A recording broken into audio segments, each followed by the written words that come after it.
En Radio Intereconomía, Sin palos en las ruedas. Dirigido por Javier Font.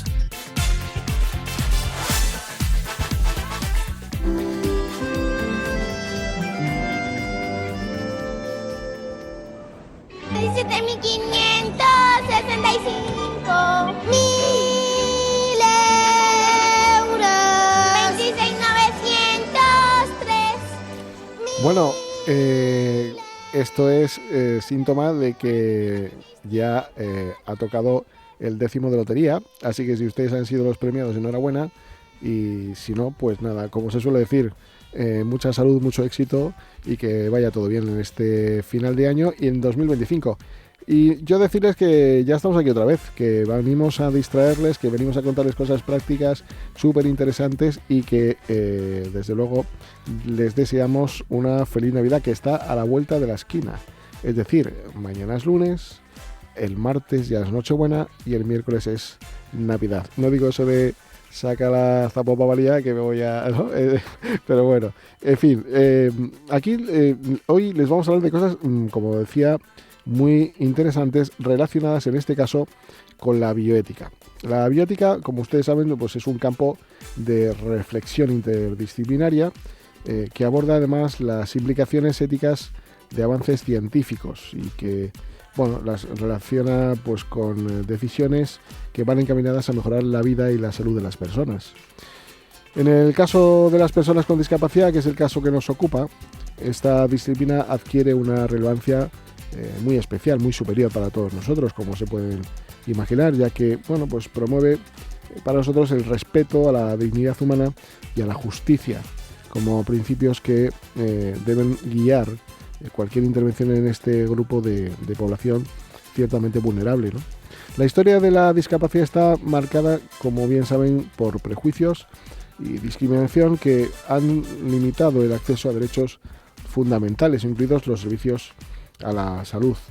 En este contexto, la bioética, que como tema interesante que hemos elegido para este programa, no solo ofrece un marco para analizar los dilemas éticos, sino también, pues bueno, pues una guía para transformar la forma en que la sociedad pues percibe y atiende al colectivo de personas con discapacidad.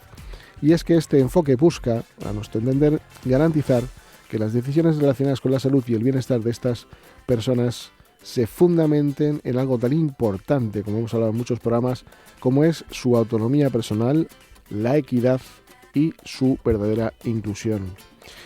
Miren, un aspecto central de la bioética es el reconocimiento de la autonomía. Para nosotros es fundamental. Para las personas con discapacidad esto implica tener la capacidad de tomar decisiones informadas sobre su propia vida, como cualquiera que no tiene discapacidad, incluyendo además también las opciones que existen de tratamientos médicos adecuados. Sin embargo, en muchas ocasiones, pues seguramente algunos de los que nos estén escuchando lo han vivido, la sociedad y los sistemas de salud han subestimado esta autonomía y han impuesto decisiones basadas, pues bueno, en estereotipos, en prejuicios, ustedes ya saben.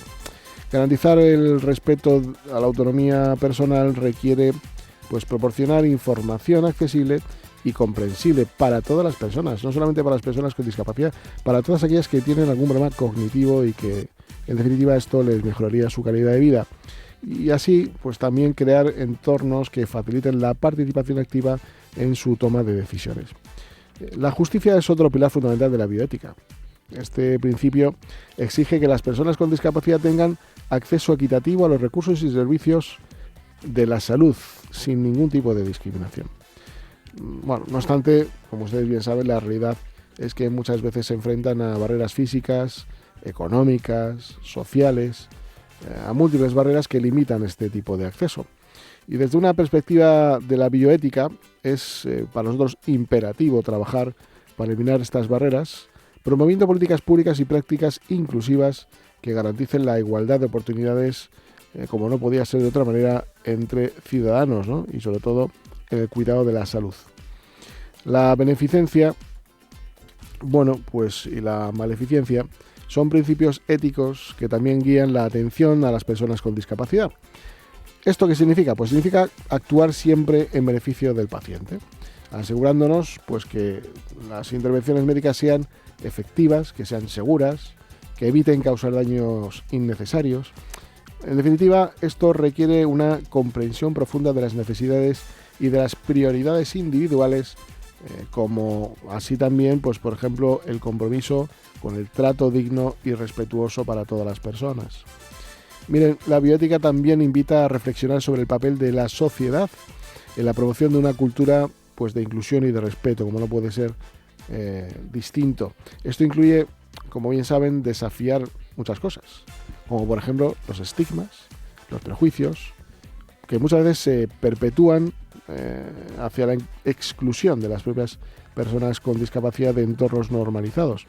Y así también, pues evidentemente, reconocer de una vez por todas su capacidad para contribuir efectivamente a la comunidad. La salud, la educación y la sensibilización son herramientas clave para fomentar una sociedad más equitativa y solidaria, elementos fundamentales para la comprensión de lo que ocurre en nuestro entorno y cómo lo podemos solventar. Pero miren, por otro lado, hoy también nos vamos a adentrar en un tema de suma importancia para la salud. Y es la calidad de vida de millones de personas en todo el mundo, que se ve perjudicada en muchas ocasiones a través de las úlceras por presión. Seguramente algunos de ustedes han vivido un escenario de este tipo, pues hoy vamos a contar cosas muy curiosas desde el punto de vista de la prevención, de elementos de prevención, e incluso desde el punto de vista de los tratamientos que hay pues para curar estas circunstancias, estas heridas que, bueno, muchas veces pensamos que son de una manera, pero luego al final dan la cara de otra, y vamos a intentar arreglar esta situación a través de una adecuada información.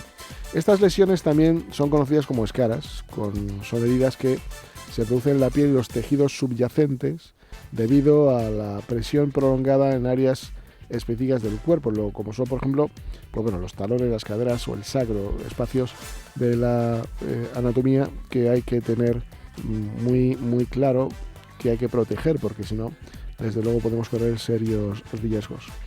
Bueno, la realidad a menudo nos muestra una cara diferente.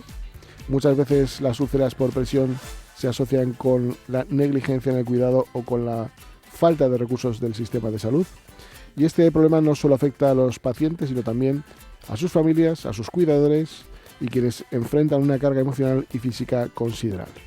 Pero también hablaremos de libros, y para ello hemos invitado a nada más ni nada menos que un premio Planeta, a Lucía Echevarría, quien nos va a hablar sobre su último libro, que trata de la escritura que cura. Así que con todo esto les invito a que cierren los ojos y vuelen con nosotros a un mundo mejor, diferente y más inclusivo. Adelante.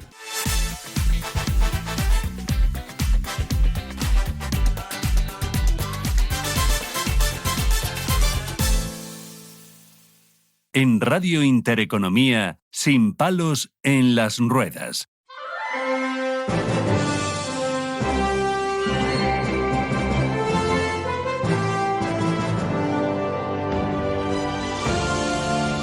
Bueno, pues vamos a empezar con nuestro primer apartado, como les decía, sobre el asunto de las lesiones por presión, o lo que más comúnmente conocemos como úlceras por presión. Ustedes pensarán, ¿una herida cómo se hace? ¿De fuera para adentro? Bueno, pues no, estas heridas son al revés y son muy peligrosas, pero no significa que por ello no haya métodos preventivos, que es lo mejor. En España no solemos hacer uso de esto mucho, no solamente en esto, en muchas otras cuestiones, pero le vamos a contar a través de nuestro fisioterapeuta y experto en movilidad y posicionamiento, Nacho Barrera, al que saludamos desde aquí. Hola, Nacho. Ah, buenas, ¿qué tal la lotería? ¿Bien? Bueno, ¿Nos ha tocado algo? Ahí vamos, una pedrada nos han dado. Eso es la que llevamos, ¿no? Sí. Y también ha tenido la amabilidad de acercarse a nuestros estudios, pues María Jesús Munuera, que ni más ni menos, enfermera con 15 años de experiencia en tratamientos de úlceras por presión. María Jesús, ¿qué tal? Hola, buenas tardes. ¿Cómo estáis todos? Pues muy bien, aquí estamos intentando trasladar a quienes nos oyen, que cada vez son más, pues cuestiones que nos parecen muy interesantes y muy prácticas, ¿no? Bueno, el tema girará en torno a la prevención y también al tratamiento de lo que son las úlceras por presión, las escaras. Y quería preguntarte, ¿qué son las úlceras por presión? y digamos cómo las podemos definir. Bueno, las úlceras por presión o lesiones por presión son aquellas lesiones que se producen en la piel debido fundamentalmente a la presión que produce dos planos distintos sobre un punto, que puede ser el plano corporal de la propia persona y el campo de apoyo. Entonces ahí se produce una presión que es excesiva para soportar sobre ese tejido y acaba lesionándose la piel. ¿Por qué se lesiona? Porque se produce una disminución de la microcirculación en esa zona debido a la presión. Y eso, a su vez, nos lleva a una falta de oxigenación y de nutrición a los tejidos. Y eso hace que la piel al final se muera, se necrose y produzca una úlcera o una escara. Fundamentalmente están producidas por la presión, pero no es la única razón.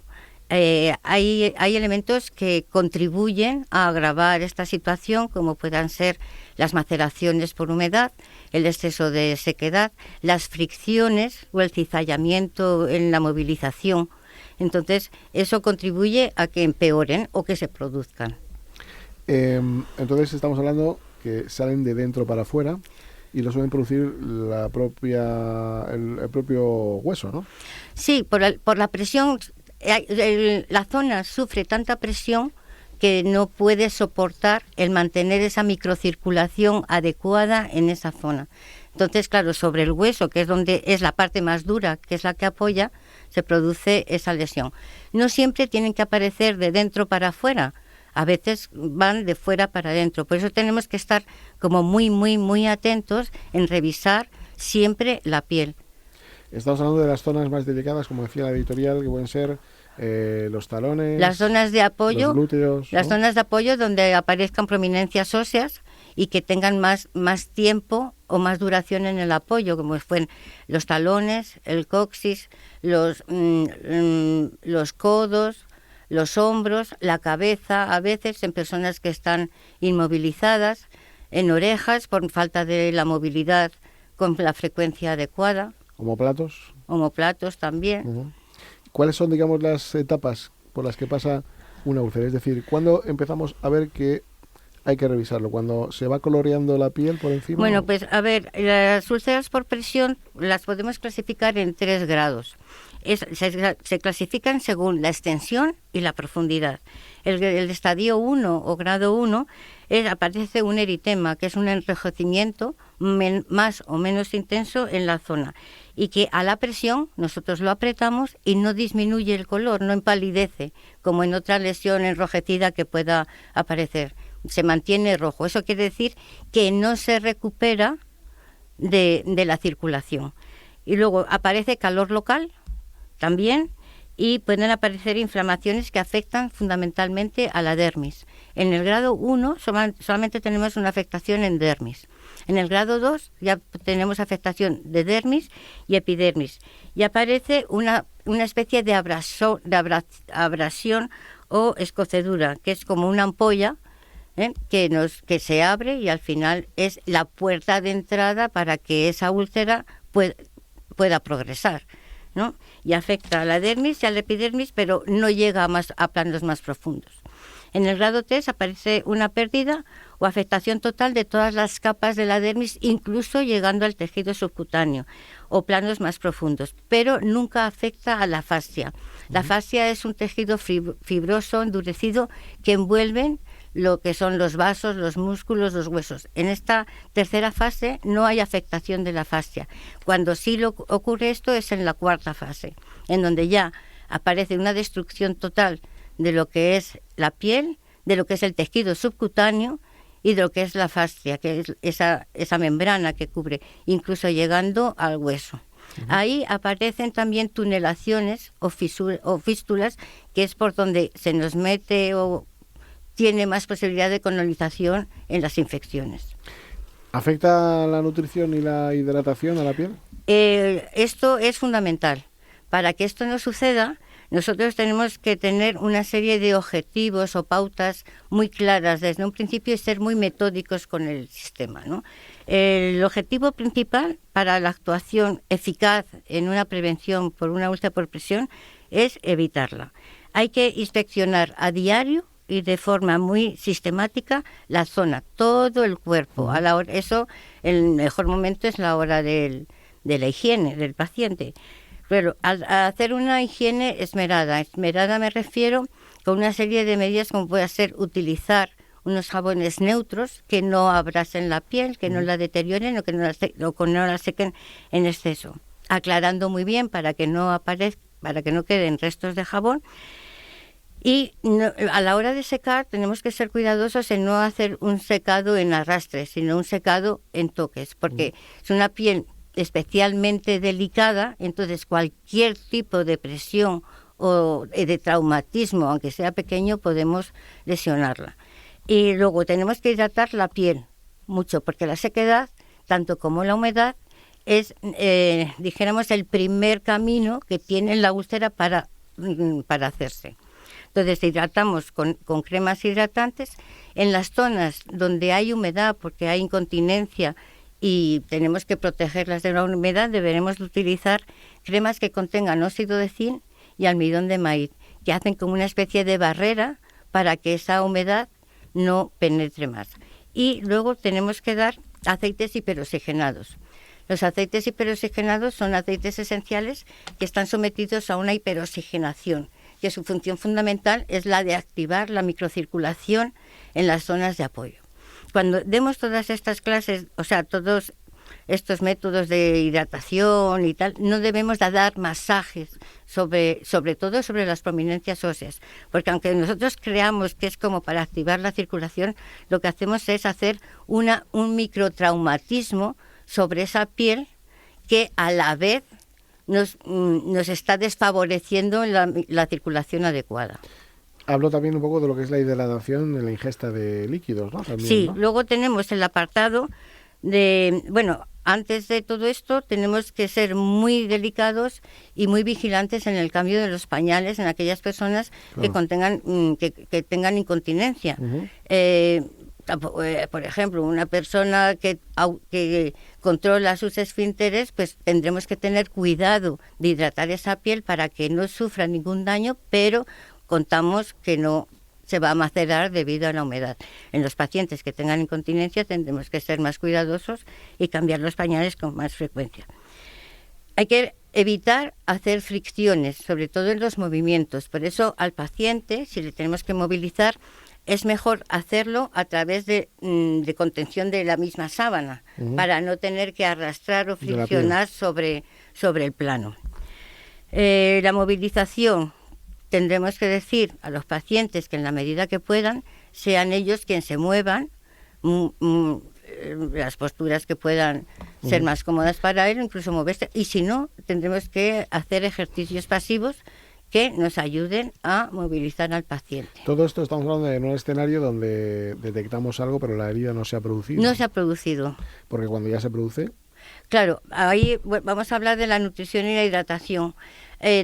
Antes de eso, como me habías preguntado, en la nutrición es súper importante para mantener esa alimentación que necesita la sangre para llevarla a los tejidos, ¿no? Tenemos que tener una dieta rica en proteínas, oligoelementos y tener una hidratación adecuada. En cuanto me has dicho la otra pregunta. Lo que es la deshidratación, ¿no? La ingesta de líquidos. Sí, hacer una hidratación. Lo normal es que una persona en condiciones de salud normal, sin problemas, pues tenga que beber un mínimo de 1,5 litros, 2 litros al día. Nacho, para esto entiendo que los cambios posturales son fundamentales, ¿no? Efectivamente, yo ya he repetido muchas veces en estas secciones que nosotros estamos hechos para estar de pie. Entonces nuestro cuerpo está preparado en aquellas zonas que están pensadas para que hagamos apoyos con determinadas ayudas. Y esto, por ejemplo, a nivel de los talones, hablamos de las bursas, que son unas pequeñas masas grasas que están justo por encima de lo que sería el apoyo donde el cuerpo hace toda su presión. Entonces, cuando nosotros tenemos un paciente que no es capaz de estar en esas posiciones, tenemos que buscar de alguna manera compensarlo, ¿no? De lo que hablan, por ejemplo, las guías clínicas de prevención de úlceras, es que tenemos que buscar siempre dispositivos que sean capaces de redistribuir la presión, ¿vale? Entonces, esto es física pura. Cuando estudiamos en el colegio, la física decía que la presión es siempre un componente en el que tú tienes que dividir el peso del paciente entre el área de la superficie en el que se está en contacto. Claro. Entonces, si yo estoy sentado en mi culete y tengo los dos isquiones, que son esos huesitos que tenemos debajo del culo, que tienen forma picuda, cuanto más picuda sea mi culete, más presión voy a ejercer. Con lo cual necesito que haya un dispositivo intermedio entre lo que sería mi cuerpo y la superficie en la que yo estoy colocado, que de alguna manera engañe, ¿no? Lleve toda esa fuerza y la redistribuya hacia los sitios. Entonces, en los últimos años se habla también, el tema que comentaba la compañera de la isquemia es súper importante, pero se ha visto en laboratorios y con algunas pruebas que se hacen con resonancias magnéticas dinámicas que las fuerzas de cizalla contribuyen a romper las células. Entonces, yo hablo de esto cuando doy los cursos como si la célula fuese nuestra piel, ¿vale? Vamos a imaginar una célula a nivel muy chiquitito, muy chiquitito, muy chiquitito. Tenemos una parte interna de la célula y una parte externa, y entre medias lo que tenemos es una membrana, y esa membrana es como nuestra propia piel. Entonces, si yo me rajo la piel y tengo una herida abierta, voy a permitir que todos los patógenos entren. ¿Qué sucede cuando yo tengo un tejido que estoy cizallando constantemente? Que es como explicaba la compañera, que estoy ejerciendo una fuerza que es sumando presión, además a un movimiento. Esto que hablamos de la sábana, cuando transporto a un paciente, tengo que utilizar la propia sábana para que no se genere una fricción en la piel del paciente. Entonces, cuando nosotros hemos observado en laboratorio con estas resonancias lo que sucede a nivel interno, hemos visto que el hecho de que friccione un hueso en posición longitudinal con los tejidos que hay por delante, que es el tejido subcutáneo y el tejido cutáneo, lo que acabas generando es que se rompen las células, y al romperse las células ya no hay vuelta atrás. Entonces yo hablo siempre y explico que los dos mecanismos principales de úlceras son la isquemia, que es parecido a como cuando antes en la Edad Media se intentaba hacer un asedio a un castillo. Sí. Yo me pongo fuera del castillo esperando en las murallas a que los que están dentro se les acabe el agua y la comida. Y cuando se les acabe el agua y la comida ya tendrán que salir. Y luego por otro lado está la cizalla, que es reventar la muralla del castillo. Yeah. Entonces, ¿qué es más rápido? Pues el mecanismo lesional más rápido es la cizalla, porque mientras yo tenga bien hidratado al paciente, mientras yo tenga bien alimentado al paciente, esas células van a estar nutridas. Y si recordáis, cuando hablamos de accidentes cerebrovasculares, hay muchas personas que teniendo isquemias prolongadas llegan a recuperarse.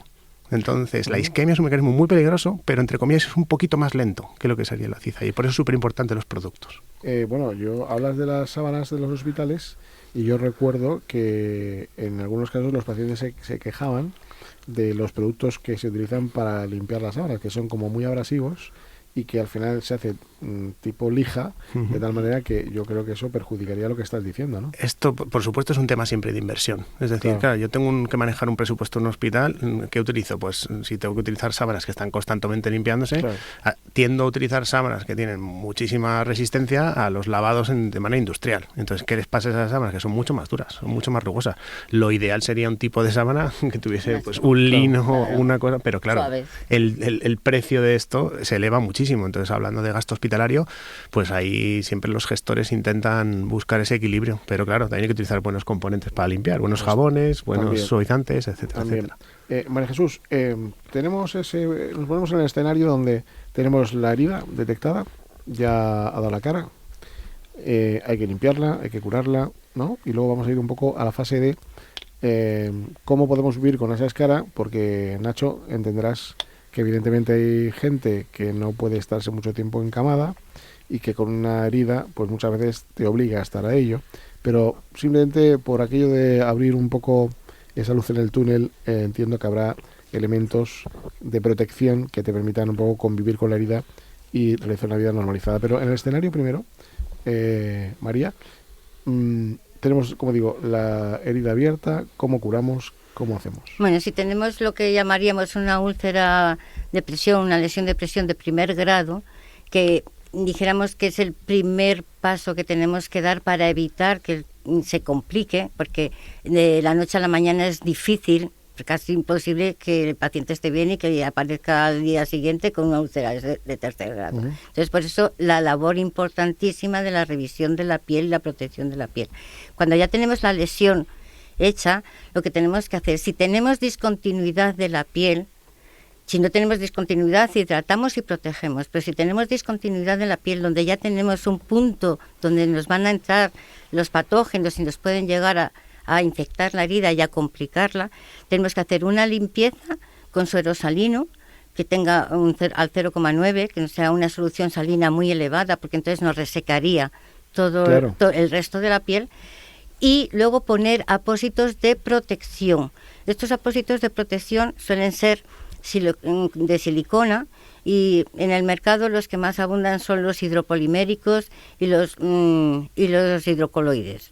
Yo en particular, con la experiencia que he tenido, me gustan más los hidropoliméricos, porque su sistema de absorción es distinto, sus moléculas se reparten de manera distinta a la hora de absorber y no maceran tanto como los hidropoliméricos. Entonces, se pegan con una silicona que hay alrededor que no lesiona la piel.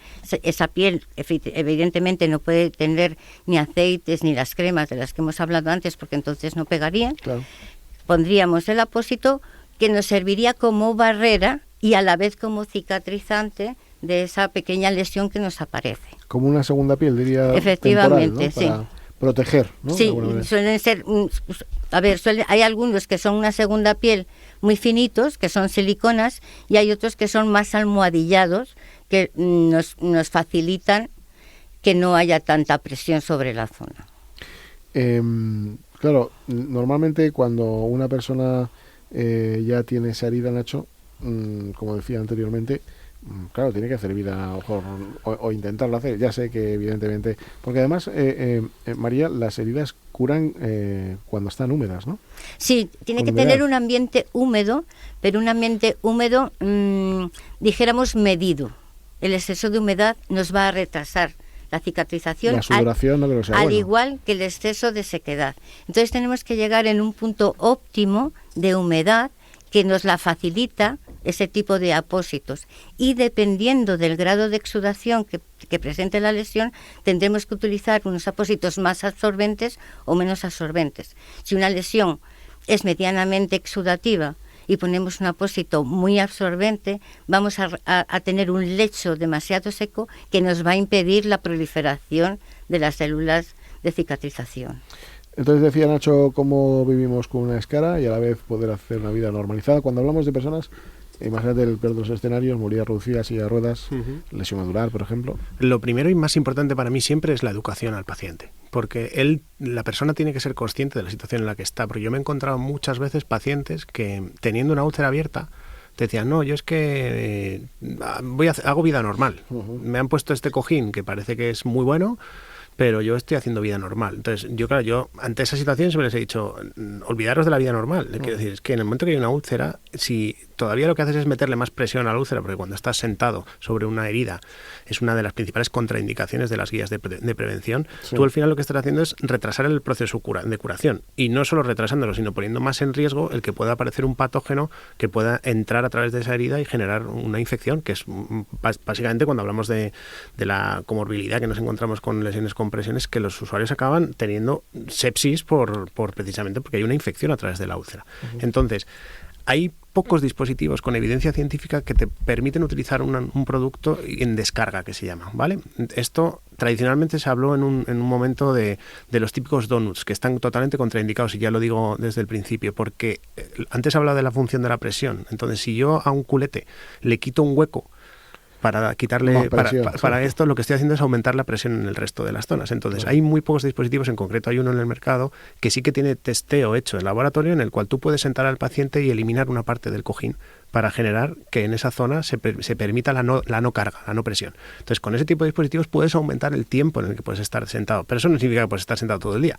Es decir, a un paciente normal que puede estar entre 12 y 14 horas cuando es usuario de silla de ruedas eléctrica, en ese tipo de cojines, tú a lo mejor lo que puedes hacer es hacerle pasar un periodo de 2-3 horitas que puede estar sentado, pero luego lo suyo es que esté en una posición de descarga, es decir, que no tenga presión sobre esa úlcera. Entonces, hay que ser súper consciente de que es un problema serio una vez que una úlcera tiene abierta la piel, digamos. Ahora hay otros dispositivos, ¿no? Como pueden ser cojines antescaras de aire, que van son de aire, digo para las sillas de ruedas, también las hay para las camas, por supuesto, pero esto último que es para sillas de ruedas es muy reciente, ¿no? Bueno, el aire se lleva utilizando muchos años, quiero decir, el primer, digamos, cojín de aire apareció en 1975, que lo creó Robert Gaebre, que fue el inventor de la marca que conocemos como RO hoy en día. Sí. Y él tiene una curiosa historia, porque él tardó 10 años en diseñar el producto final.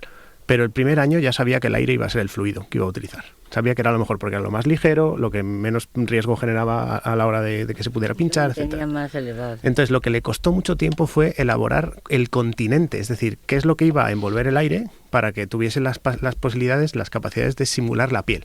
Porque al final la piel es un protector. Entonces, una piel que está dañada, al final genera menos protección. Entonces, con los años se ha ido mejorando los sistemas de aire, utilizando otro tipo de dispositivos como válvulas de bloqueo que permiten posicionar al paciente, no solo protegerle, sino también posicionarle de una mejor manera. Y en los últimos años se están incorporando este tipo de tecnologías que son básicamente llevar al mundo de los cojines lo que ya existe en colchones. Es decir, una pequeña bomba que va cambiando las presiones de zona. Eso es un cambio postural, sin más. ¿Cuál es el tema? Que el cambio postural para un paciente, lo que te dice la guía clínica es que las posturas tienen que ser aceptables. Entonces, si a mí me estás cambiando de posición, lo que me estás haciendo es elevándome un isquion hacia la izquierda y yo no tengo estabilidad de tronco, pues al final yo no voy a poder hacer las tareas que quiero. Entonces, hay mucho marketing también detrás de muchos productos porque al final lo que estamos intentando es buscar un producto que sea lo mejor para todo, pero no hay nada perfecto. Cada persona es diferente. Entonces, si yo no tengo control de tronco, por ejemplo, me va a costar mucho más hacerme a ese tipo de productos, que sí que lo tengo. Yo recomiendo a aquellas personas que nos estén escuchando y que vean de repente cojines en internet bueno, pues es que claro, te salen cada cosa en AliExpress, por ejemplo, que debería la gente pensárselo 2 veces cuando lo compra, ¿no? Sí.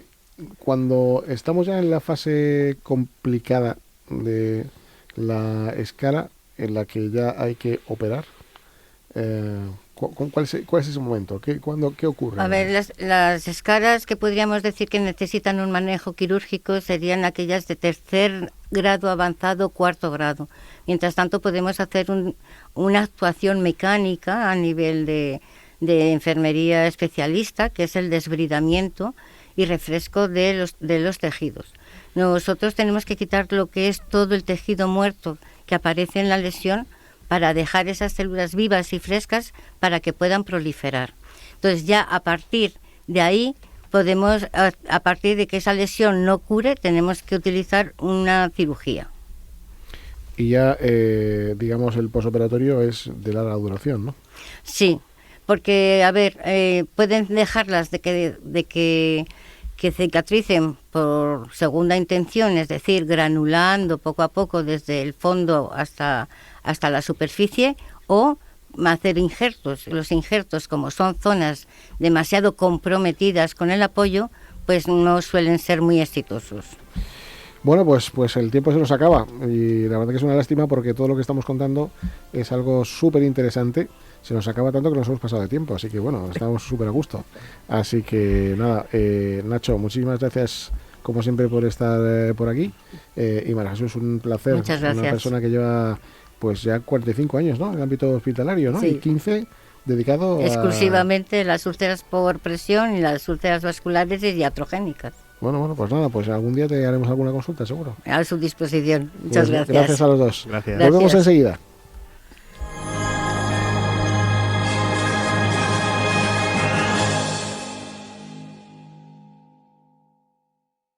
En Da Salud, tu bienestar es nuestra prioridad. Ofrecemos atención de enfermería, cuidado para personas dependientes, fisioterapia y podología en Madrid. Todo sin salir de casa. Mamá, ya han llegado los chicos de Da Salud. Confía en Da Salud. Da Salud. 651-441-021 o dasalud.es. Pero María, ¿no te da miedo que tu padre salga a pasear solo con lo mayor que es? Tranquila, Manuela, que eso me ha dejado de preocupar con CalmTag. Anda, ¿y qué es CalmTag? Pues unos dispositivos de identificación y localización para ropa, como parches, etiquetas y para sus cosas, que le permiten estar identificado y ser localizado avisándome inmediatamente. Además, CalmTag cuenta con una red de puntos seguros en las ciudades que nos ayudan en casos de emergencia. Y dime, ¿cómo puedo comprar uno para mi madre? Fácil, en calmtag.es. dasalud.es o por teléfono en el 616-463-169. Te repito el teléfono, 616-463-169. ¿Sabía usted que unos pies con problemas pueden paralizar nuestro ritmo de vida? Le proponemos una solución indolora, con una mínima incisión y con anestesia local aplicando las técnicas más avanzadas en cirugía del pie. Clínica Jiménez, calle Alcalá 378. Diagnóstico gratuito, 91 367 0071. Centro reconocido y autorizado por la Consejería de Salud y la Comunidad Económica Europea. 91 367 0071. Estas Navidades visita Atlantis Aquarium Madrid en Intus Sanadú. Una visita mágica al océano. Descubre más de 10.000 animales marinos de 150 especies diferentes a lo largo de 21 acuarios. Atlantis Aquarium Madrid, el mejor plan en familia desde 9,90 €.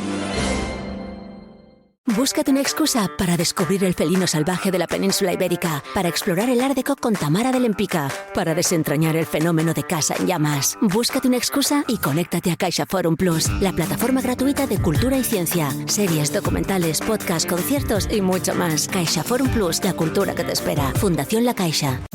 Disfruta esta Navidad con Bosque de Matasnos, un vino de altura para compartir de forma singular tus momentos navideños. Compra ya en bosquedematasnos.es.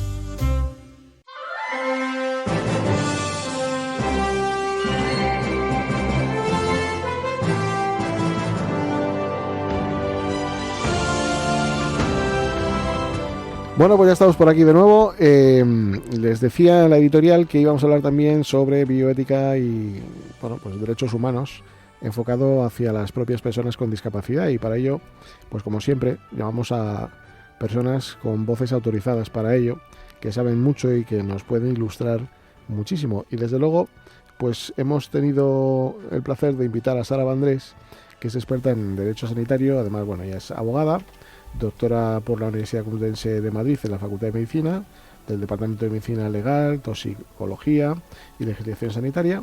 Y bueno, también ha estudiado cursos en la Universidad de Estrasburgo en este sentido. En fin, bueno, el currículum es muy extenso y lo más importante es escucharle a ella. ¿Qué tal? ¿Cómo estás? Muy bien, muchas gracias por invitarme, Javier, un placer. Gracias a ti, porque la verdad que ustedes no han oído nunca dar una ponencia o escucharla como docente, pero yo sí he tenido el honor y la verdad que es una maravilla. No es porque esté ya aquí delante, pero pues habla en poesía, con lo cual es algo que el derecho se te hace mucho más ameno, ¿no? Totalmente, totalmente. El derecho tiene la fama del ladrillo, ¿verdad? Exactamente, pero con ella les puedo asegurar que no es así. Sara, mira, queríamos hablar sobre todo en los temas relacionados con discapacidad, bioética y derechos humanos, en cuanto a qué papel desempeña el derecho sanitario en la protección de los derechos humanos de las propias personas con discapacidad. Bueno, la verdad es que en derecho al final, yo que ya sabes que soy muy, muy conceptual, aquí lo que prima en la discapacidad es una recuperación del sujeto, ¿no? El sujeto como persona, que eso es algo que hemos trabajado, si me lo permites, desde la Segunda Guerra Mundial. Tuvimos una crisis bastante importante desde el punto de vista histórico en ese momento respecto de lo que es ser persona, y yo creo que bueno, tenemos que agradecer que históricamente hemos ido evolucionando en este sentido. Entonces, cuando vemos la discapacidad desde el punto de vista del derecho, y en concreto desde el punto de vista del derecho sanitario, que es el derecho que se preocupa por un derecho, vamos a decir, constitucional, que es la protección a la salud, el artículo 43, para aquellos que quieran buscarlo, sí. Pues estamos en plena situación social en la que estamos reencontrándonos como sujetos, ¿no? Y yo creo que la ley de autonomía y dependencia, que la ley del ELA ahora recientemente, la modificación del Código Civil, la modificación constitucional, precisamente está haciendo una labor importante por reconocer a la persona con discapacidad como lo que es persona, ¿no? Persona en el sentido más bonito de la palabra. Persono significa aquel que resuena a través de una máscara para el derecho romano.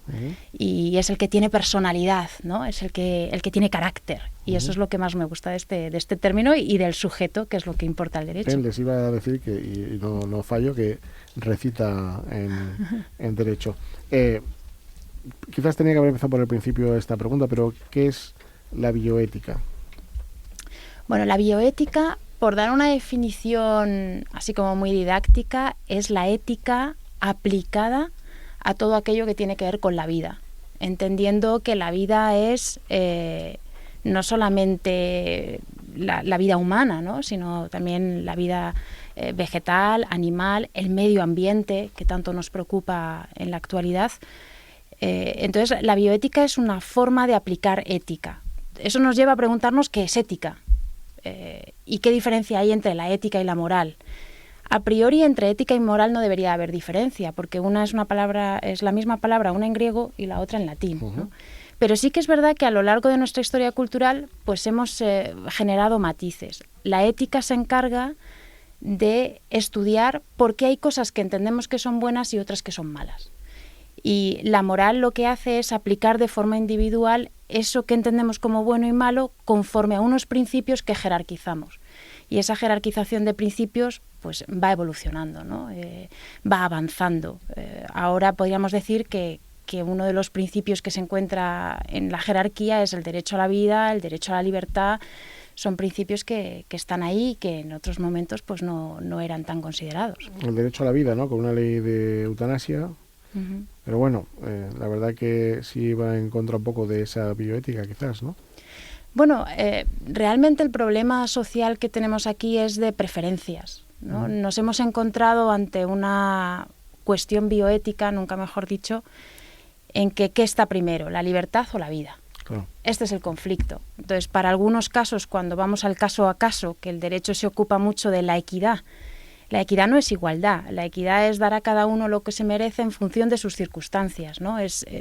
Va al matiz. La igualdad es todos tenemos lo mismo sin distinción alguna. Entonces, cuando nos acercamos a la equidad, efectivamente vemos que, bueno, dependiendo del caso por caso, a veces jerarquizamos un derecho fundamental y otras veces jerarquizamos el otro, queriendo establecer ahí un equilibrio en la balanza, cuando constitucionalmente ahora mismo valen lo mismo, ¿no? Podríamos decir que deberían de valer lo mismo. Con respecto al tema de la bioética y el ámbito de la medicina, ¿qué principios bioéticos se aplican, digamos, en la atención médica para personas con discapacidad? Yo recuerdo, por ejemplo, cuando pasó la pandemia, que es un caso muy claro de problemas serios que hubo, por cuanto que hubo personas, no me gusta utilizar la palabra abandono por la sanidad, pero sí que esa falta de comprensión no permitió que hubiera personas dependientes que estuvieran asistidas por sus asistentes personales o por ayudas de otra índole, y eso pues sí que es verdad que propició que algunas personas ya no estén con nosotros, ¿no? De algún modo, ¿no? Entonces, ¿cómo podemos hilar fino para intentar buscar una solución a eso a través de la bioética? Bueno, yo opino que aquí el paso que se da, y aunque a veces nos resulte así como contradictorio, es este concepto, o es la esperanza que yo tengo, de la humanización de la asistencia sanitaria. Al final no deja de ser un movimiento en el que recupera el persono, recupera el carácter, recupera las personas, recupera la necesidad o circunstancia o contexto de cada persona en individual, y esa humanización que parece, a veces yo siempre decía, pues parece una redundancia, ¿no? Porque ¿qué hay más humano que el ser humano? Pero yo creo que es el reconocimiento social de que hay cosas que se nos escurren, de que hay principios que no estamos aplicando correctamente, como el de autonomía, como el de libertad, como el de decisión, como el de desarrollo de la personalidad. Entonces, eso que se nos escurre, al menos este movimiento me parece que está siendo consciente de, ¿no? Ya eso me parece un avance. Identificar el problema ya me parece un avance, porque es verdad que vivimos una relación sanitaria, y más cuando el sujeto es una persona con discapacidad o que necesita de otro para su cuidado personal, pues muy impersonal, ¿no? En la que no somos capaces de empatizar lo suficiente y por eso yo creo que ahora mismo todo el mundo habla de empatía, habla de ponerse en el lugar del otro. La empatía es una palabra muy bonita porque no sé si todos estaríamos dispuestos a ser empáticos. La empatía significa identificarte con el otro, ponerte en su lugar, pero salir afectado de esa relación, ¿no? Y cuando uno sale afectado, sus principios, sus sentimientos, sus emociones cambian. Y es en ese momento en el que tu conciencia es conciencia. Ya. Hay una cuestión importante también que hablamos siempre, que es el consentimiento informado, y tiene sus problemas a la hora de tratarse con personas con discapacidad, como tú bien conoces. ¿Qué dificultades específicas existen en este sentido? Pues que de alguna manera se podía resolver a través de un buen entendimiento y esa empatía que hay que tener para hacer las cosas bien, de cara a que la persona con discapacidad que tiene, por ejemplo, problemas cognitivos, pueda entender que da ese consentimiento de manera informada adecuadamente, ¿no? Sí, a mí sí hay un principio que creo que me gusta y que es un principio actual, es el principio de autonomía, ¿no? Y es un principio de autonomía que empieza con la Ley 41/2002, que es la primera vez que se regula de alguna manera cierta el consentimiento informado. Y es verdad que el derecho aquí tiene un problema, que el derecho es lento, ¿no? El derecho siempre va por detrás de la realidad social, le cuesta, hay mucho avance científico, entonces va lento. Yo creo que aquí el consentimiento informado genera una cierta inestabilidad al derecho por la voluntad, ¿no? Las personas que tienen una discapacidad cognitiva o que hay algún problema con su voluntad porque no somos capaces de conocerla al 100%. Yo creo que aquí la solución, por mojarme, es sobre todo echar mano de cuál es el contexto de esa persona con esa discapacidad, cuál es el contexto de su autonomía, en qué grado de autonomía estamos hablando. Es importante atender a los cuidadores, a quienes están cerca, que son los que nos pueden de alguna manera ofrecer una fotografía de esa persona que a lo mejor en algún momento determinado no es capaz de transmitir su voluntad o de transmitir su conciencia al 100%. Tenemos mucho trabajo por hacer ahí. El derecho tiene mucho que hacer ahí. Bastante, diría yo, sí. Por otro lado, cuando hay investigación clínica, por ejemplo, o investigación médica, cuando se trata de personas con discapacidad, surge como una barrera de tan alta protección que al final eso también puede perjudicar, ¿no? Porque no estamos avanzando en esa investigación por una cuestión legal que nos impide avanzar. ¿Qué consideraciones éticas son fundamentales tener en cuenta para que la investigación en personas con discapacidad en determinadas patologías pueda seguir avanzando? Bueno, lo primero, aplicar el principio de autonomía con todas sus consecuencias, ¿no? Yo creo que la autonomía es un reflejo de libertad, y el derecho a la libertad lo tenemos todos, a decidir, a tomar decisiones. En ese sentido, la norma pues hace lo que puede en el contexto que puede, con muchos deberes por hacer, obviamente. Creo que hay que... Cada vez más aparecen documentos, ¿no? Las instrucciones previas, todo esto que cada vez se utiliza más para conocer, es decir, que aprovechemos muchas veces los momentos de conciencia que podemos tener, porque nunca sabemos. La enfermedad nos llega a todos y, claro, y de eso hay que ser consciente. Tenemos una sensación de inmortalidad y no, en cualquier momento puedes estar sin la posibilidad de expresar una voluntad o una decisión, ¿no? Entonces yo diría que éticamente echar mano de todos aquellos documentos que hasta ahora la ley nos permite, y que si estamos en un momento de capacidades psíquicas plenas o al menos en un porcentaje importante, hacerlo, ¿no? Y luego, por otro lado, desde un punto de vista ético, entendería que las personas que necesitan de ese apoyo, de esa autonomía, pues hay que entender la libertad en una interpretación extensiva, ¿no? O sea, amplia.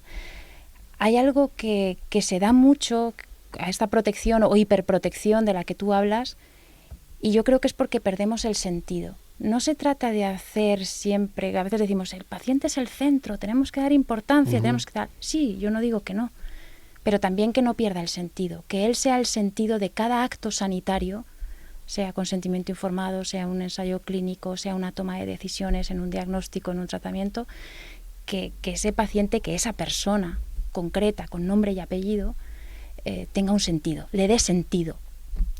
¿Qué ocurre, Sara, cuando, por ejemplo, forzamos las cosas de manera obligatoria que van en contra de, por ejemplo, la última modificación del Código Civil, donde bueno, la capacidad de la persona con discapacidad es plena y el de cualquier persona también lo es? Pero surge, por ejemplo, el otro día me decía un amigo, oye, mi madre no quiere una residencia, tiene problemas cognitivos, yo no la puedo obligar. Solo la puede obligar un juez en caso de que peligre su salud, ¿no? Pero, ¿qué parte entendemos que éticamente estamos actuando adecuadamente con ese respeto máximo que se ha hecho ahora posible gracias a esa modificación del Código Civil? Y que otra parte podemos entender que pone en peligro la vida de determinadas personas, ¿no? Determinadas que no están bien y que eso complica situaciones a veces familiares muy, muy extremas, ¿no? Claro, hay una doble moneda, ¿no? Cuando hablamos de libertad o de autonomía, la otra cara de la moneda es la responsabilidad. Entonces yo creo que aquí los familiares, los cuidadores, las personas que están al lado, para mí, poniéndome en el lugar de una situación o de un contexto así, sería aquellos a los que hay que escuchar primero. Sería aquellos que te van a dar una panorámica o una situación de esa persona, cuáles son sus deseos, porque son las personas que han convivido con esa persona, son las personas que conocen sus deseos, que conocen su recorrido vital y que conocen mejor que cualquier juez cuál puede ser su situación, ¿no? Entiendo que esa debería ser la prioridad, pero es la misma prioridad, si me permites la comparación, que se hace cuando hablamos de trasplantes de órganos, ¿no? Primero se consulta a la familia, estamos ante una situación muy tensa de un accidente de tráfico y tal, y aunque todos somos donantes, si no dices lo contrario, de órganos, tenemos esa deferencia, ¿no? Tenemos ese respeto a la familia aquí en España. Creo que debería de ocurrir lo mismo.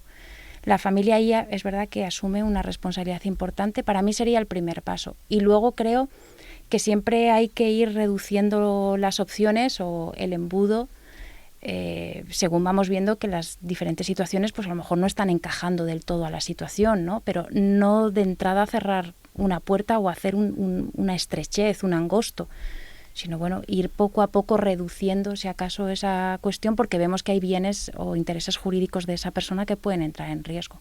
Desde tu conocimiento, ya para ir terminando, ¿existen de algún tipo alguna discriminación de acceso al sistema sanitario hoy en día en España?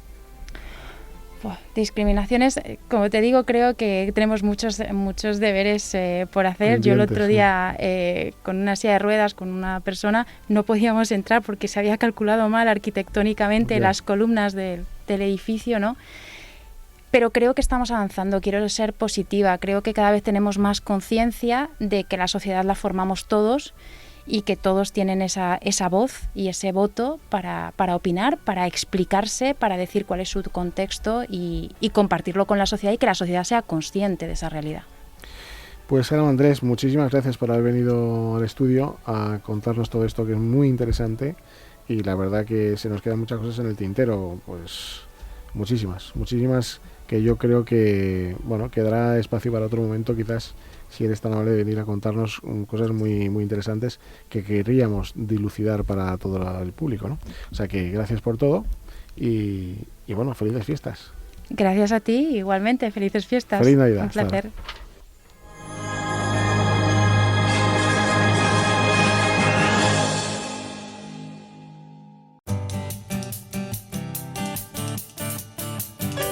Más que libros.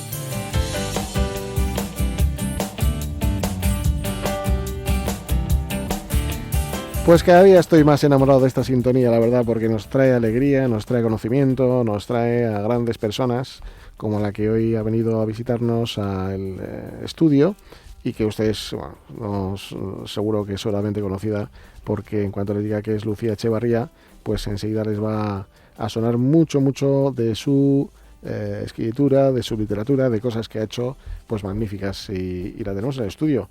Lucía, ¿qué tal? ¿Cómo estás? Pues en estos momentos fatal porque acabo de tirar todo. Bueno, pues podemos cortar. Porque no importa. Es grabación, no te preocupes. Queda igual. Ahora pues ya está, venga. Hay veces que esa conexión falla. Sí. A ver, ahora. Así lo hacemos más natural, ¿no? Venga, ya está. Bueno, pues estaba presentándote y se ha caído todo. hablando de muchas cosas, pero sobre todo de un último libro que has hecho. ¿Esto se graba? Sí, claro. A ver, que es fantástico y que habla de muchas cosas, ¿no? Se llama La escritura que cura. Sí, creo que es la primera vez que me entrevistan porque como a mí me habían canceladísima. ¿Ah, sí? Sí, pues no le habían... O sea, este libro es un milagro porque va por una tercera edición y no tuvo ninguna reseña en prensa, ninguna, nada, ni una entrevista, ni nada. ¿Por qué no saben apreciar lo bueno? Eso debe ser. Eso es así. Lucía, hablas en el libro de que es, bueno, pues es un desarrollo personal que uno tiene en sus manos, ¿no? Y que se basa un poco en la escritura expresiva, ¿no? Que no es escritura terapéutica, esto hay que explicarlo. A ver, escritura terapéutica es... Vamos a poner un ejemplo, ¿vale? Imagínate que a mí viene alguien que le hubieran abusado de pequeña, que es uno de los casos más comunes que vienen. Sí.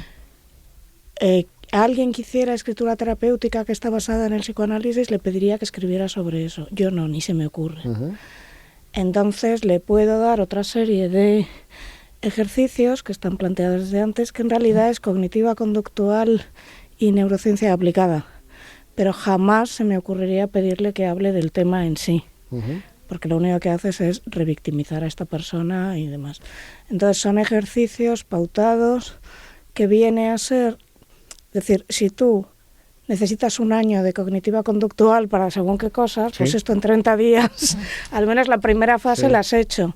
Que luego necesitas más, bueno, ya seguirías, pero realmente las primeras veces que tú vas a un cognitivo conductual, gran parte de lo que hace está aquí ya condensado. En la sinopsis del libro dices una cosa muy curiosa a la vez que graciosa, porque dices que no te ayuda a buscar tu nuevo amor, ¿no? Ni tampoco a crear tu personalidad, ¿no? Sino de alguna manera, sí garantiza que si eres escritor vas a aprender a desbloquearte y a crear mejores personajes, ¿no? Pero si no eres escritor, o sea, no. Lo de si eres escritor lo puse de paso porque los escritores sí la usan, pero no está pensado para escritores. Es decir, en realidad, esto en Estados Unidos se hace mucho, aquí no. Porque aquí vinieron los argentinos que huyeron de Videla y se trajeron el psicoanálisis y aquí se ha instaurado el psicoanálisis y toda la jerga posmoderna está, pero en Estados Unidos, como sabes, tú tienes que tener seguro médico. Correcto. Entonces, el primero que se le ocurre esto es un señor que se llama James Pennebaker, que trabajaba con afroamericanos y latinos que no tenían seguro médico. Entonces se le ocurrió, bueno, podemos condensar todo esto en ejercicios de escritura.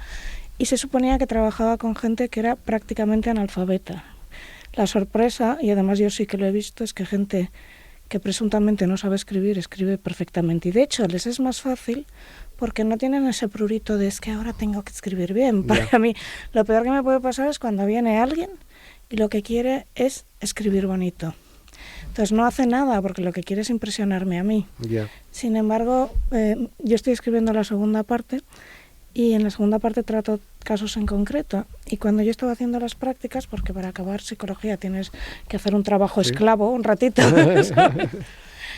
trabajé con una señora que no había, había hecho, no sé si había acabado el BUP de la época. Y era increíble lo bien que escribía. Y esto lo he visto muchas veces, ¿no? Gente que, igual aparecen con sus faltas de ortografía y demás, pero lo que hay debajo es muy bueno. Podemos tener un escritor oculto cada uno, quizás. Bueno, a ver, decía Galdós esa frase de toda persona lleva dentro una novela, eso sí. Lo que pasa que yo estoy hasta el pi de gente que cree que puede escribir un libro porque su influencer de referencia ha escrito un libro. A ver, nena, a tu influencer de referencia le han escrito el libro unas personas que sabe, ¿no? pagadas por ello. Es decir, a nadie se le ocurre, mira, me he levantado, quiero ser arquitecto, voy a hacer mañana la Capilla Sixtina. Correcto. A nadie se le ocurre, me he levantado, quiero correr la maratón sí que la quieren correr. Quiero hacer el nuevo récord de salto con pértiga, pero todo el mundo piensa, te vienen... Yo, de hecho, dejé de dar clases de escritura, talleres de escritura de estos para aprender a escribir, porque yo no quería mentir. O sea, ahora mismo cualquier señora pija, o no pija, se va a estos talleres de escritura que hay y le dicen, te vamos a ayudar a escribir una novela. Y nadie le va a decir si ella está pagando, mira, de donde hay, no se puede sacar, ¿no? Entonces claro. Yo, enseñarte a escribir una novela, no. Enseñarte a usar la escritura para que te ahorres una pasta en psicólogo, sí.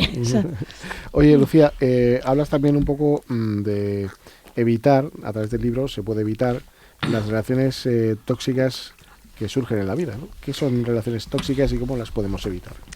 Mira, yo ahora estoy haciendo el máster en neurociencia, entonces abandoné todo porque el máster me está llevando la vida por delante, claro, ¿no? O sea, no puedes imaginar lo que es. Sí. Yo no lo imaginaba porque yo pensé que iba a ser mucho más fácil y es mortal, porque además hay una parte muy seria de datos, hay otra de química, cosas muy duras. Que te esperabas otra cosa. Sí, pero antes de esto yo trabajaba en esto, hubo un año o dos que trabajé muy en privado porque como yo recibía tantas amenazas, pues me planteaba mucho quién coger y demás. Y la gran mayoría de las que venían eran mujeres y la gran mayoría venían por un problema que no voy a llamar amoroso porque el amor no estaba ahí, lo que había era un horror. En casi todos los casos repetían el modelo que habían visto en su casa y no se daban cuenta. Es decir, alguien que viene de una familia que funciona con determinados patrones de forma muy inconsciente vuelve a meterse y a repetir ese patrón por dos razones. Primero, porque es lo que ha aprendido a amar. Claro.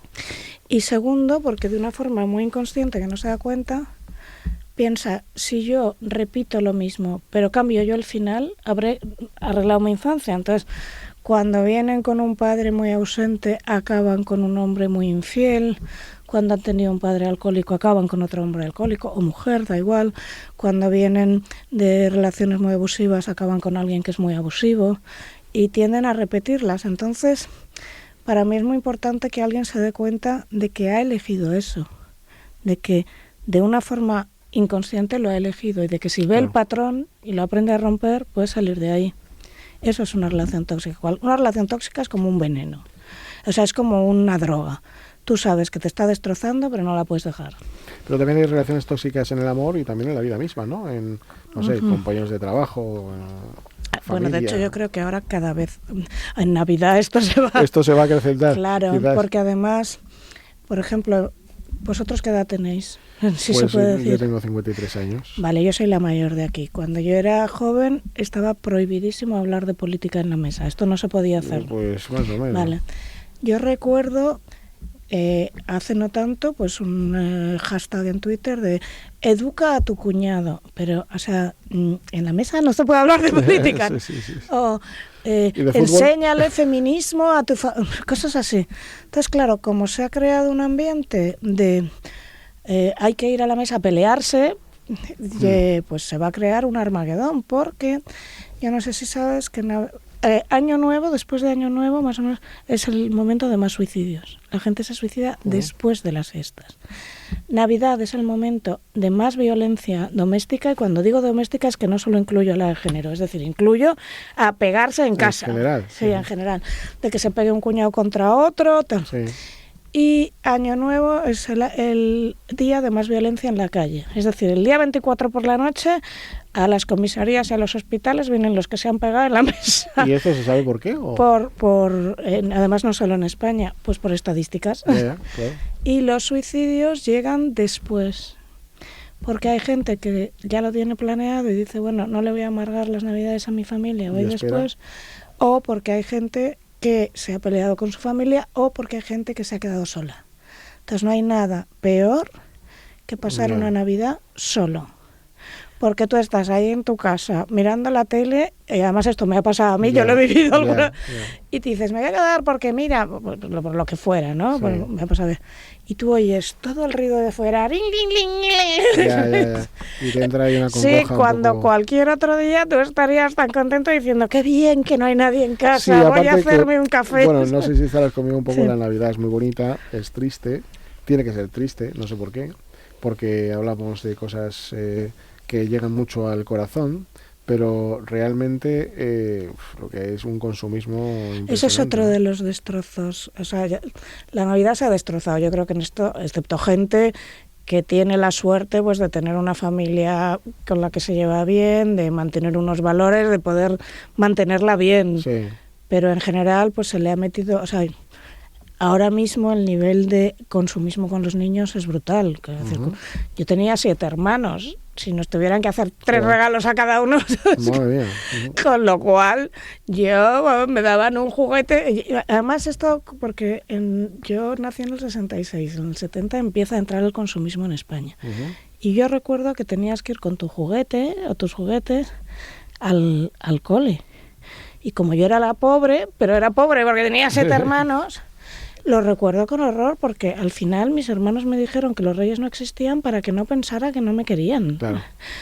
Entonces, meter el consumismo en la Navidad es una cosa muy brutal porque pones a la gente en un nivel de estrés salvaje, les enseñas a los niños a consumir, que es una locura, les enseñas a los niños a identificar amor con regalos, que esto es muy peligroso, etcétera. Pero bueno, esto no quita que espero que haya gente que me esté oyendo que tenga unas Navidades maravillosas, una familia muy feliz y de todo. No hay que generalizar, claro, yo no me dirijo a esa gente porque esa gente no me necesita. Está claro. Lucía, aterrizando al libro que me has dicho, quiero hablar de mi libro. Yo quiero hablar de mi libro como umbral. Espera que me voy a quitar esto que me estoy asando un momento. Sí, no te preocupes. Y solamente preguntarte, la escritura cura. ¿Qué cura? ¿Qué cuestiones prácticas podemos contar a la gente para que diga, oye, qué bien, vamos a ver qué dicen los libros de Lucía? Y en este caso... Mira, te voy a explicar. Yo lo que tengo es un título de psicóloga y no cogí clínica, me fui a neurociencia. ¿Qué quiere decir esto? Que si a mí me llega alguien que tenga, por ejemplo, un trastorno alimenticio, bipolaridad, esquizofrenia, un 2, 3, responde otra vez, cualquier tipo de trastorno que esté dentro del CIE o del DSM, o sea, clasificado como trastorno, yo en principio tengo que mandarles a un clínico. Sin embargo, me viene mucha gente que está en un clínico, que no les ha venido bien, y entonces yo le digo, yo no te puedo tratar si no hay un clínico, es que por favor, tal. Y yo a esta gente les puedo ayudar. De hecho, yo estoy harta de ver bipolaridades que no habían sido diagnosticadas y que he diagnosticado yo. ¿Por qué hay mucha más bipolaridad ahora? Porque hay droga. Porque la gente no sabe, la bipolaridad es un problema con la dopamina, y ahora como hay tantísima, bueno, es que se puede decir, el consumo de cocaína y el consumo de cannabis, que en España está disparado, y el alcohol, a la mínima que tengas una tendencia, un problema con un recaptador de dopamina, por eso me fui a neurociencia, te puede crear un conflicto, ¿no? Entonces yo en principio lo único que trataba eran cuestiones vivenciales, es decir, en principio yo otras cosas no las podía tratar, o si lo hago lo tengo que hacer con un clínico que asista, que normalmente trabajo con un clínico que se llama Marcelo Méndez. Luego vi que venía gente muy desesperada porque cuando iban a su clínico se limitaba a darles medicación y a no escucharles, y que al final acabé tratando de todo, pero en principio lo que yo trataba eran problemas personales, es decir, casi siempre me sorprendió la cantidad de supervivientes de abuso sexual que llegaban, porque yo puedo decir que 1 de cada 4, y además se sostiene con la estadística que hay. A mí siempre venían mujeres, muy pocas veces han venido hombres, y cuando han venido hombres ha sido muy rápido también. Y estas cosas de que el problema era su novio, y cuando indagabas más era lo que te estaba contando. Estaban repitiendo un problema familiar y eran incapaces de verlo. Por ejemplo, una persona que ha vivido con un padre que le grita a todas horas no se da cuenta de que no le pueden gritar. Entonces, la tercera vez que queda con el novio y le grita, no dice, uy, bandera roja, ¿no? Es algo normal, ¿no? Una persona que ha vivido con un padre infiel y su madre le ha perdonado, tampoco ve que una infidelidad es una cosa, es una falta de respeto brutal, y no es un maltrato legalmente, pero es un maltrato psicológico, ¿sabes? Porque te hace muchísimo daño, sobre todo si te está engañando. Pero como su madre ya perdonaba, ella perdona. Una persona que sea una superviviente de abuso sexual normalmente viene de una familia que lo ha escondido, que le ha enseñado a mentir o que se lo ha negado. Entonces vienen muy destrozadas y sin embargo técnicamente no le pasa nada. Es decir, puede ser una persona que en cualquier test da perfecto, ¿no? Sí. ¿Qué cuestión podemos contar a la gente que diga que la escritura cura? El nivel de efectividad es muy alto, es decir, te vuelvo a repetir que esto se hizo en Estados Unidos, es donde viene, se hace en Canadá, en China se ha disparado.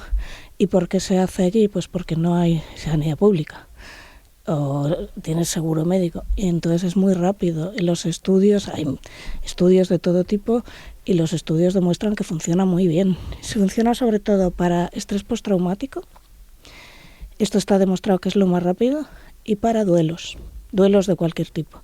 Es decir, los duelos complicados, que no solo se ha muerto alguien, sino que esa persona que se ha muerto, por ejemplo, se ha muerto un padre o una madre de una forma complicada, no te has podido despedir, no te estabas llevando bien. Mira este señor que se acaba de morir, el de Mango, ¿no? Sí, exacto. Pues imagínate su pobre hijo. Bueno, yo no sé lo que pasó allí, no lo quiero saber, pero imagínate ver morir a tu padre cayéndose por un terraplén. No es lo mismo con que estaba en un hospital y tú le has podido decir adiós. Pues para los duelos complicados suele funcionar muy bien, una cosa muy rápida. Sí, porque veo que también ahí tratas de alguna manera alguna estrategia, ¿no? Para de alguna manera saber llevar el duelo, ¿no? Bueno, eso va más en el segundo libro, pero sí, duelos vienen muchos, porque además, mira, no sé si visteis una película de hace el año de la Tana que se llamaba La niña de luto. No. Vale. Sí, la casa de Bernarda Alba, sí, ¿no? Sí. La casa de Bernarda Alba les tienen 3 años encerrada porque se ha muerto no sé quién. Sí. Y La niña de luto trata de lo mismo, que es una chica que...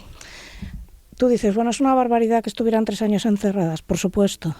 Pero antes se te moría alguien, tú vestías de negro, con lo cual de alguna manera ya le hacías saber a los demás, no estoy bien, respetadlo, y nadie te obligaba a ir a trabajar, tú te tenías que quedar 3 años en tu casa. ¿No? Hemos pasado de una cosa que es una barbaridad, ¿vale?, a no te vistes de negro más que el día del funeral, y eso sí lo haces, a los 2 días tienes que ir a trabajar, a los 2 días después de haber enterrado a tu padre. Eso sí. Tienes que ser productivo y tampoco estés muy mal. Y métete en papeleos de ver cómo se arregla una cosa. Métete en papeleos, sí, que los que hemos perdido a padres ya sabemos. Sí, de hecho yo tengo un seguro de decesos que me sale por un ojo de la cara, porque yo pensé, yo soy madre de una hija única, y yo pensé, yo no le meto en este embolado a la pobre niña, porque es horroroso, sobre todo cuando tienes que tus padres son de fuera. Mis padres murieron aquí, pero teníamos que llevarles a un cementerio en Bermeo, y aquello fue... No, se lo deseo. Oye, a través de la escritura podemos también de alguna manera canalizar la frustración, ¿no? ¿Qué tipo de frustración? Venga, plantéame. Bueno, pues problemas, como decías, amorosos. Eso viene mucho a través de la poesía, ¿no? Hay quien le da por escribir poesía. A ver, el amor es otra cosa para mí. Lo que me llega a mí no es amor. Lo que me llega a mí son relaciones tóxicas que nada tienen que ver con el amor. Bueno, pues si nos encauzamos a una historia de amor que acaba una con un historia final de amor que no es muy feliz. que acabe en un abandono. Si es una historia de amor real, tú pasarás un duelo lógico, pero sano. El duelo bien llevado es sano. Es lógico que si te abandonan estés triste, es lógico que vivas un proceso de tristeza, pero no te vas a hundir. No querrás salir, estarás decaído, escribirás poesía más o menos cursi, pero no te vas a hundir. Cuando alguien en un abandono se hunde, eso es que le está resonando otro abandono previo. Cuando ves a gente que por un abandono se quiere suicidar o está completamente hundido o empieza a tomar drogas o cosas que no son un duelo lógico, vamos, nada es lógico en la vida, pero un duelo sano, lo que llamamos un duelo complejo o un duelo patológico es el no sano, normalmente es que eso ha hecho clic y ha hecho resonar otras cosas. Personas que tienen una enorme dependencia emocional o lo que llamamos una angustia de abandono o lo que sea. Entonces eso no es amor, porque lo que había era dependencia. ¿Estás ya pensando en tu siguiente libro? Sí, hay la segunda parte de este. ¿Ah, sí? Sí, que Qué ya bien. entregado. Sí. Me llamaron... Fue muy gracioso porque me llamaron para hacer un libro sobre política y nunca me habían llamado a encargarme un libro. Yo antes era rica y no tenía por qué escribir por encargo. Pero esta vez les dije, mira, yo no puedo hacer un libro sobre política porque no es mi campo. Ha acabado siendo mi campo a mi pesar, pero bueno. No se te recomienda, desde luego. Pero les puedo hacer uno de neuromarketing político, que eso va a ser el futuro. O sea, yo me voy a vender... O sea, toda la campaña de para Trump... quitar toda la mediocridad esta y demás. Toda la campaña de Trump, que yo avisé, y además fui la única que dije en alto, la única que vio los 4 escaños de Alvise fue yo, y menos mal que lo dije y está aprobado. La única que dije va a ganar Trump varias veces sin paliativos. O sea, sí, va a ganar Trump. Sí. Y era porque seguía la campaña, y la campaña de Trump fue neuromarketing puro. ¿Esto qué es? Pues se basa en la emoción, pero los neurocientíficos tienen unas maquinitas en las que pueden medir con escáneres, con tomografía computerizada, con un montón de cosas. O sea, vamos a poner un ejemplo. A mí me ponen una imagen ahí, y somos 5. Sí. Me ponen ellos saben qué color hace que yo mire. Ya. ¿Qué combinación de colores hace que yo mire? ¿Qué tipo de vídeo? O sea, me ponen 3 vídeos de campaña, yo voy a ver los 3. Ha reaccionado a este. Está tan pensado que toda la campaña de Trump eran vídeos. Ha girado ahí. Bueno, yo, todos los que veía decía, pero qué bueno es esto. Entonces recuerdo que un día estaba en la competencia. Sí. Y estaba viendo uno y se lo pasé al de al lado y dije, este es el mejor vídeo que he visto. ¡Fascista! Pero enseguida si te estoy hablando de la edición, el montaje, los colores. Sí. Entonces, era una edición, un montaje, unos colores y una música que si sabes algo de esto, decías, han tenido que hacer 25 vídeos con 25 personas con esto porque al segundo estabas enganchada. ¿Podríamos creernos que los atentados fueron preparados? ¿O no, en absoluto, fueron no. reales? Yo ahí creo que él... A ver, ¿no? No, estoy segura. Mira, primero, qué curioso que el Luigi Mangione el que ha disparado a Brian Thompson, sí. ¿Sabes de quién hablo? Bueno, por si la audiencia no se entera. Un chalao que le ha disparado a un CEO, que además... Ione Belarra justificándolo. Yo no sé cómo han hecho a Ione Belarra ya... Ione Belarra diciendo que esto ha abierto un debate sobre la violencia. ¿Pero qué debate sobre la violencia? Es que o sea, esta sí que necesita un psiquiatra. Pero bueno... ¿Cómo sabemos la vida entera del Luigi Mangione y del chico que disparó a Trump? Muere inmediatamente y no se sabe nada. No, vamos a ver, es imposible disparar a alguien de tan lejos y que le roces solo... ni el mejor francotirador del mundo consigue solo darle la oreja. Un piquito de Entonces la oreja. fue un milagro, claramente. Yo creo que este señor, si antes no creía, ahora se debe haber convertido a todos los credos posibles y por haber. A mí lo que me alucinó... Y ahí le vi, es que siguiera. O sea, a mí me pegan un tiro en la oreja, yo abandono la campaña, me marcho al Círculo Polar Ártico y ya me encontrarán. Hay que tener madera de político. Hay que tener madera de político, sí. Yo creo que es el mejor político, no él. Sí. Toda su campaña, él es muy bueno. O sea, yo veo las cosas desde cómo lo han organizado. Toda su campaña ha sido el mejor ejemplo de neuromarketing político que he visto jamás, con gente que lo despreciaba, no lo entendía y no ha sabido ver lo que viene. Todo su equipo es impresionante y los cambios que va a dar van a cambiar. O sea, Venezuela va a cambiar desde el día 10 y Canadá va a cambiar porque Trudeau va a caer. Bueno, ya no estamos hablando de libros. Y van a cambiar muchas cosas. Y mira, y esto tenía que ver con la neurociencia. Voy a seguir hablando de mi libro. Tengo un canal de YouTube, por si esto va a ir a YouTube, ¿no? Nos echan. Mi canal se llama Lucía Echevarría 3514. Eso sí. Lucía Echevarría 3514. Muchísimas gracias por venir. Gracias a ti. A Trump le quedan 4 años que lo demuestra a partir de enero. Vamos a ver qué es lo que ocurre. Yo creo que él no tiene más que demostrar. Él tiene detrás a un equipo, tiene a Musk, tiene a Tulsi Gabbard, que es brutal. Tiene al Vivek, como se apellida este señor, que no, Ramaswamy, lo siento, no quería ser racista, pero es que no sé cómo se apellida, Ramaswamy, pues no sé. Sí, ¿cómo se llama? Tiene al Kennedy que tampoco hace gran cosa, pero es un Kennedy, o sea, él se ha sabido rodear de un equipo muy potente y te aseguro que su equipo de campaña, los que sabemos de neuromarketing, yo no había visto algo tan bien hecho en la vida, ¿eh? Pues... volveremos a vernos seguramente si tú quieres y a contar eso un poco, o sea que pues me encantaría. Estaremos encantados. Muchísimas gracias, un Lucía, beso. muchísimas gracias por todo, así que volvemos enseguida.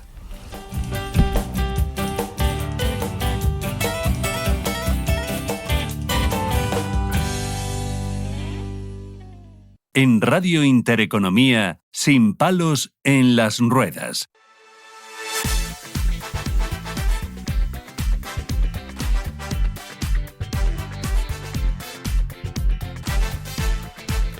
Bueno, pues ya estamos por aquí, ya estamos con una de las secciones que más nos hace reír. Y es que, Tony, humor se escribe con H, ¿no? Humor se escribe con H, ya sabes. Yo siempre te digo que puedes escribirse con H o sin H. Sin H, por eso digo. Siempre. Vamos a ir con H. Si quieres hacerlo bien, vamos con H. ¿Qué nos traes? Pues traigo un par de noticias fresquitas que hemos rescatado de esta semana de las revistas.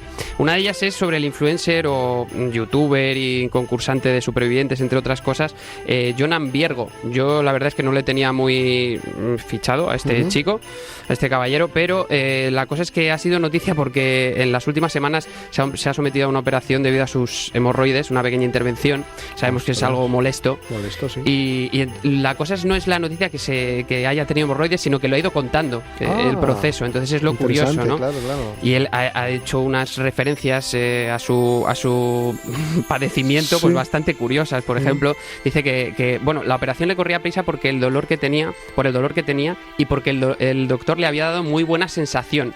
Que esto ya me ha parecido curioso. O sea, tú te operas cuando... Hola, buenas tardes. Uy, qué bien que me cae este caballero. ¿Qué color más bueno tiene, no?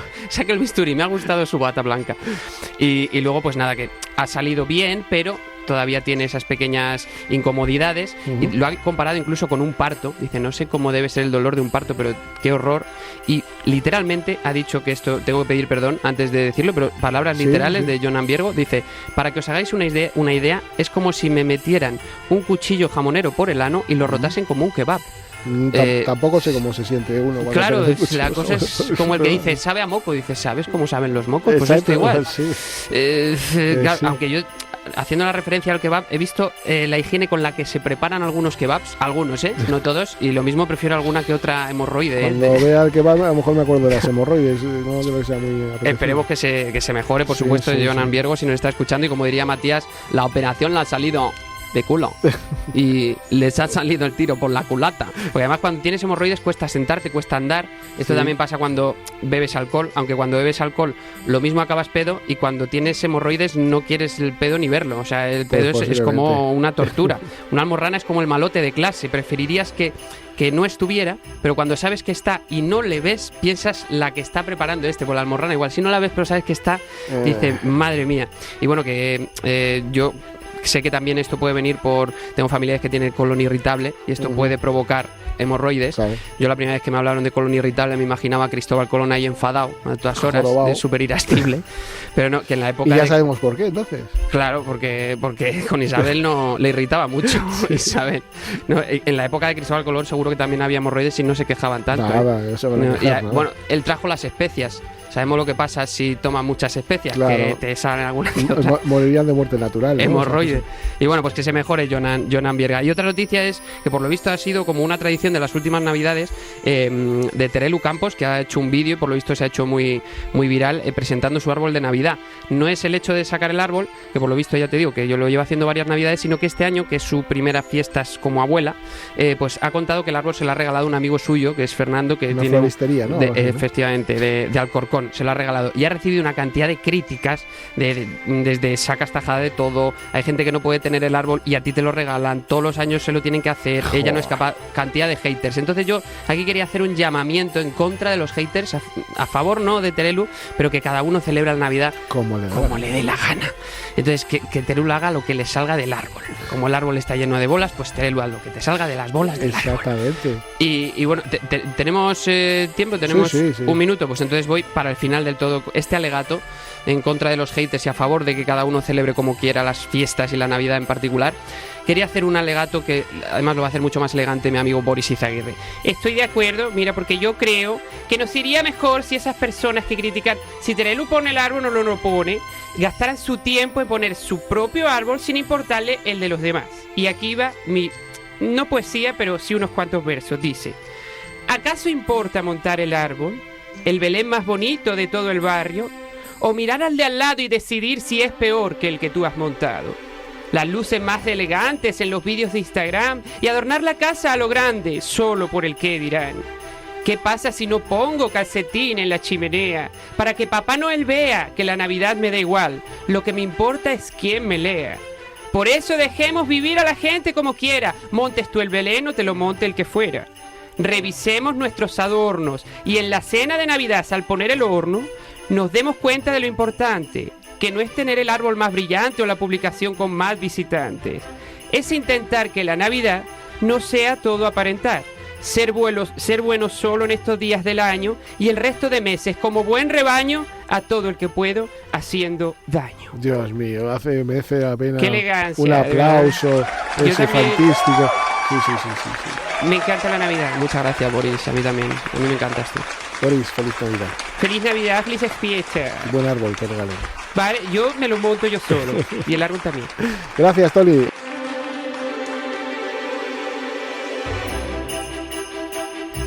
Y nos vamos de H de humor a L de legal. Y para eso tenemos a Cristian. ¿Qué tal, Cristian? Cuéntanos. Muy buenas tardes, Javier. Bien, aquí estamos a contarte de otro ratito algunas pues curiosidades. Venga, velozmente que nos echan de aquí.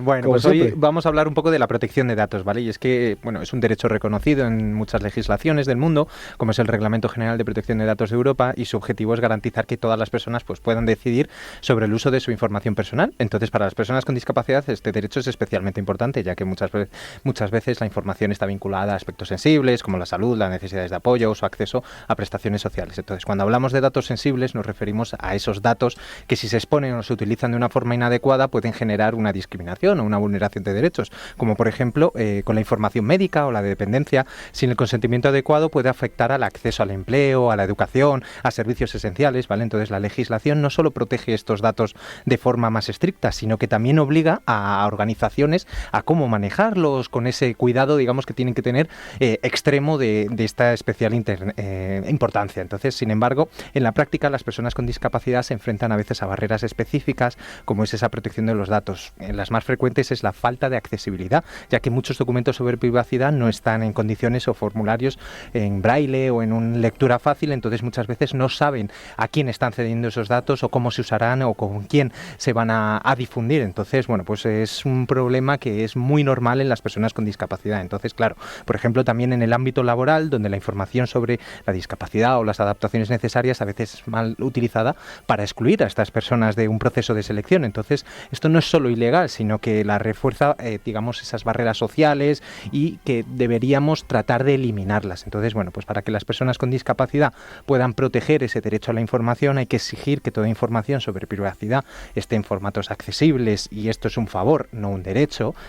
¿Vale? Hay que revisar siempre qué datos se solicitan, quién los solicita y para qué, evitar compartir información innecesaria o sensible, por ejemplo, en las redes sociales o en plataformas que no sean confiables. Y además hay que recordar que siempre pueden retirar ese consentimiento en cualquier momento si no están de acuerdo. Pero esto no es solamente para los propios usuarios, también hay que recordar que las empresas y las instituciones tienen esa responsabilidad legal y ética que deben de garantizar no solo el cumplimiento de las leyes de protección de datos, sino que también los procedimientos sean totalmente accesibles para las personas. Entonces, esto incluye diseñar pues sistemas inclusivos o capacitar al personal para manejar esta información con total respeto y confidencialidad. Entonces, Javier, la protección de datos no es solo una cuestión técnica y legal, es una herramienta para garantizar la dignidad y la igualdad y la autonomía de todas las personas, incluidas aquellas con discapacidad. Entonces, como sociedad debemos asegurarnos que este derecho se respete en todos los niveles, y como profesionales estamos obligados a promover ese tratamiento justo y accesible para proteger los datos de una persona, que también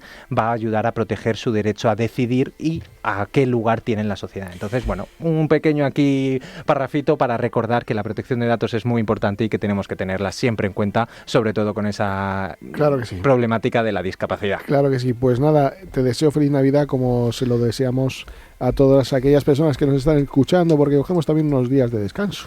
Volveremos ya a la vuelta de las Navidades.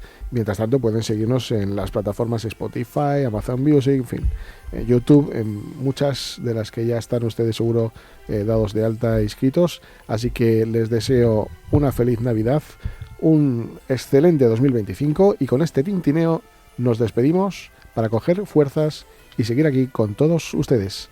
Hasta siempre, hasta ahora.